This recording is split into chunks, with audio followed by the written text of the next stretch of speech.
রে রিয়া, তুই এই কথা বললি?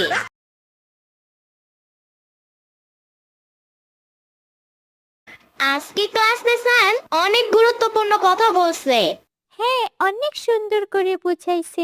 আমি একজন বড় ডাক্তার হব, বাবা মার স্বপ্ন পূরণ করব। হ্যাঁ, আমিও ভালো করে পড়াশোনা করব, বাবা মার স্বপ্ন পূরণ করব। দেখো ইয়ামিন, রিয়া বলে পড়াশোনা করে নাকি ও বুয়া হবে। কে রে রিয়া, তুই এই কথা বললি? কে তুই?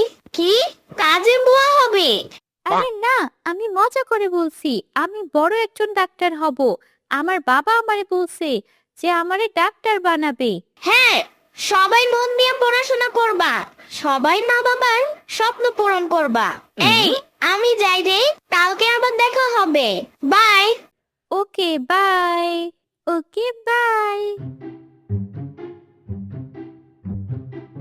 আপু, ইয়ামিন কই গেছে? ও তো স্কুলে গেছে, এখনো তো আসে নাই। এখনো আসে নাই? না রে, এখনো আসে নাই।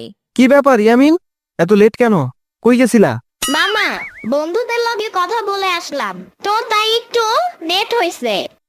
ও, আসো আসো, খাবা না? হাত মুখ ধুয়ে আসো, খাবো। ওকে মামা, আমি ফ্রেশ হয়ে আইতাছি।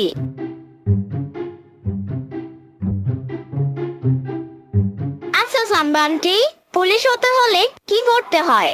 পুলিশ হতে হলে ভালো করে পড়তে হয়। হ্যাঁ সাম্বান্টি, স্যার তাই বলছে। কালকে ক্লাসে স্যার আমার জীবন বৃত্তান্ত ক্লাস নিছে। ও তাই, ভালো তো। হ্যাঁ, আমি পুলিশ অফিসার হয়ে দেশের সেবা করব। ওকে, দোয়া করি তুমি বড় একজন পুলিশ অফিসার হও।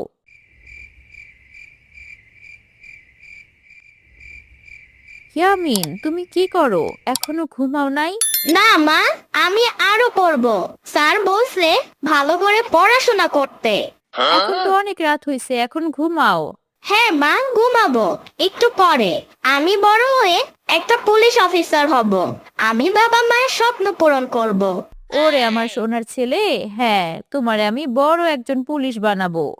হ্যাঁ মা, আমি পুলিশ অফিসার হয়ে দেশের সেবা করব। এখনো ঘুমাও নাই? ওকে মা,